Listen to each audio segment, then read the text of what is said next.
বিশ্বনবীকে special surprise দেওয়ার জন্য আল্লাহ প্ল্যান করলেন।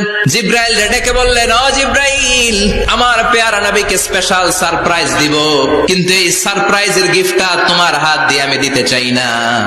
আমার পেয়ারা নবীকে দুনিয়া থেকে টান দিয়ে আমার আরশের উপরে নিয়ে আসো। টাইমের স্পিডকে আল্লাহ থামিয়ে দিলেন। মক্কা থেকে উঠিয়ে বিশ্বনবীকে এক মরুভূমিতে রাখা হলো রাতে। বললেন দোয়া করেন। দোয়া করে বিশ্বনবী বললেন, ভাই জিব্রাইল, এটা কোন জায়গা, কোথায় দোয়া করবো? সাইয়েদনা জিব্রাইল বলেন, নবী, কিছুদিন পরে এই জায়গায় আপনি হিজরত করে আসবেন। এই জায়গার নাম ইয়াসরিব, মদিনা।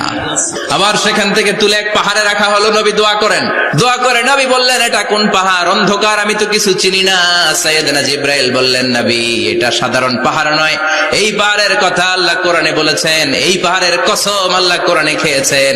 এই পাহাড়টা হলো আপনার ভাই মুসার পাহাড়, তুর পাহাড়। সাহিবুল মেরাজ, যেই নবীর মেরাজ হয়েছে আর কোন নবীর হয় নাই।